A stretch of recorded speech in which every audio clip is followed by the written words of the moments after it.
Anak ini berada di dalam mobil ketika tidak ada orang di sana. Membuka pintu mobil dengan cepat. Dompet yang dicuri.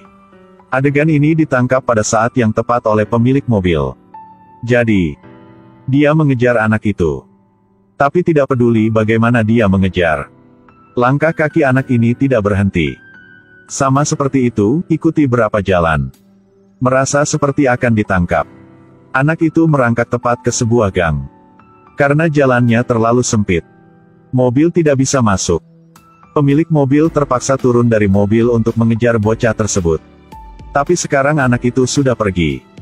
Pemilik mobil itu sedih dan kembali. Di dompetnya tidak hanya uang. Ada juga beberapa surat penting.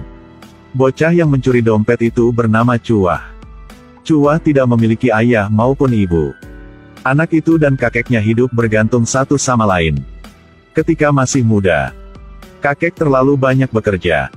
Sampai sekarang, tubuhnya hampir kelelahan. Untuk kehidupan, setiap hari, Cuah harus mengumpulkan kutu dan botol dan menjualnya demi uang untuk merawatnya. Tidak ada sayuran di rumah. Dia memetik sayuran liar untuk mengisi perut yang kosong. Bocah itu sering ditertawakan oleh anak-anak di desa. Sebut anak laki-laki itu gombal. Hadapi intimidasi anak-anak dan penderitaan hidup, menyebabkan anak itu mengembangkan keserakahan. Tapi bocah itu tidak memberitahu kakeknya bahwa dia mencuri dompet itu. Dia membuka dompetnya sendirian. Di dalam, ada koin 100 yen. Membuat anak itu panik. Bocah itu tidak berani menghabiskan. Masukin uang di dompet lagi. Lalu pergi memasak. Gerakan menggoreng yang terampil dari anak laki-laki itu membuatnya tidak percaya. Inilah yang dilakukan seorang anak berusia 6 tahun. Cuah memasak nasi dengan sangat cepat. Anak itu membantu kakek yang lumpuh itu berdiri. Beri dia pangsit terakhir di rumah. Dan katakan dia tidak lapar. Keesokan harinya, Cuah pergi mengambil sampah lagi. Saat melewati TK, dia tertarik dengan suara kelas. Lihatlah anak-anak lain dengan serius mendengarkan ceramah.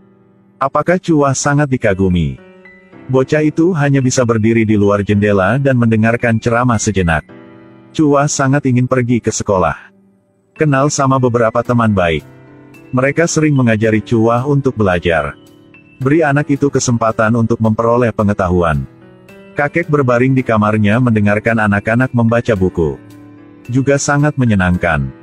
Setelah menyelesaikan sekolah, bocah itu bahkan menjual vas yang dia ambil untuk mendapatkan uang. Tapi uang itu bahkan tidak cukup untuk membeli makanan. Bocah itu awalnya ingin membeli makanan lezat untuk dimakan kakeknya. Tetapi ketika melihat koin di tangan saya, bocah itu merasa tidak berdaya. Bocah itu melewati sebuah toko makanan lezat. Akhirnya muncullah sebuah pemikiran yang seharusnya tidak terjadi. Bocah itu mengeluarkan uang 100 dari dompetnya.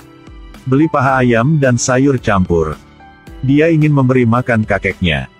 Karena mereka berdua sudah tidak ingat lagi. Sudah lama tidak makan daging.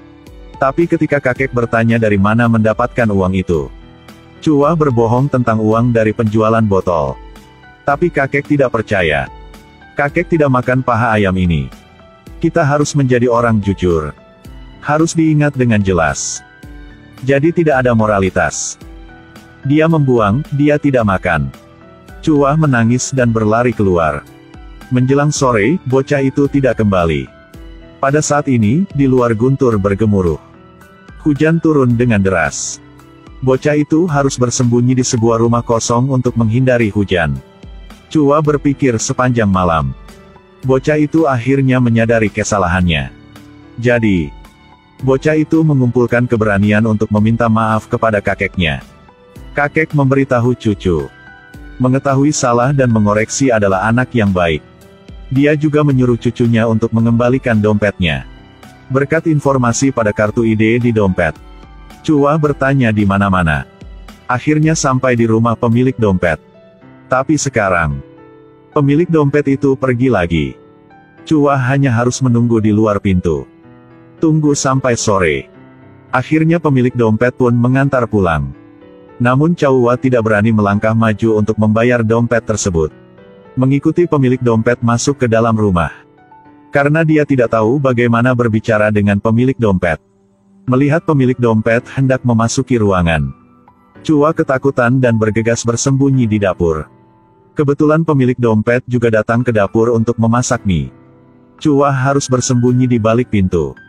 Saat ini, pemilik dompet keluar untuk menjawab telepon. Chua sangat lapar sehingga dadanya menempel di punggungnya. Lihatlah mie instan di depan. Bocah itu tidak bisa menahan diri untuk tidak mulai makan. Makan semua sosis. Setelah makan, baru ingat dia melakukan kesalahan lagi. Setelah pemilik dompet selesai menjawab telepon dan kembali. Sekali lagi, mie instannya habis. Ketika dia masih tidak mengerti apa yang sedang terjadi, Chua melemparkan dompet ke dalam melalui celah di pintu.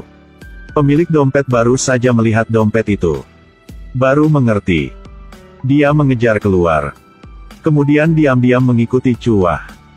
Dia ingin tahu kebenaran di balik ini. Saat ini, sang kakek mengkhawatirkan keselamatan cucunya. Tapi tubuhnya tidak nyaman. Bahkan tidak bisa keluar untuk mencari cucu. Tapi dengan sangat cepat, Chua kembali. Kakek akhirnya menghela napas lega. Mengetahui cucu membayar dompet seseorang. Dia juga tenang. Pada saat ini, pemilik dompet juga datang ke sini. Lihat rumah yang bobrok. Dia juga mengerti mengapa Chua mencuri dompet itu. Saat dia melihat melalui celah di pintu, melihat adegan di mana Chua memberikan obat kakeknya, dia sangat sedih. Dia mendorong pintu masuk. Kali ini, Chua melihatnya. Anak itu tidak panik. Dengan tulus meminta maaf kepadanya. Semoga bisa memaafkan ketidaktahuan dan kesalahan. Pada akhirnya, pemilik dompet memaafkannya. Kakek juga merasa bersalah sekarang. Karena cucunya yatim piatu. Sejak masih kecil, belum pernah ke sekolah. Dia sendiri tidak bisa mengajarkannya. Dia juga harus membiarkan Chua merawatnya. Pemilik dompet tahu segalanya. Dia memutuskan untuk membantu keluarga yang sulit ini keluar darinya. Ternyata pemilik dompet itu adalah kepala sekolah TK. Dia berencana untuk membiarkan Chua pergi ke sekolah dulu. Kemudian akan membantu kakek menyembuhkan. Untuk membuatnya mandiri. Hal ini membuat kedua cucunya sangat bersyukur. Begitu saja, di bawah bantuan kepala sekolah. Akhirnya Chua bisa sekolah. Anak laki-laki itu seperti anak kecil lainnya. Duduk di kelas menerima pengetahuan. Saat guru bertanya, anak itu akan mengangkat tangannya paling tinggi. Sikap belajar positif anak itu juga diakui oleh guru dan teman sekelas. Kakek juga telah menerima terapi rehabilitasi. Berjalan sendiri secara bertahap. Bisa mengatakan, kepala sekolah ini memberi mereka kesempatan untuk hidup kembali. Dalam sekejap mata, 15 tahun telah berlalu. Chua berusaha sangat keras. Setelah lulus dari universitas, dia membawa pulang pacarnya. Dia ingin tinggal di sini dan berkontribusi pada pendidikan desa. Bantu lebih banyak anak yang tidak bisa sekolah.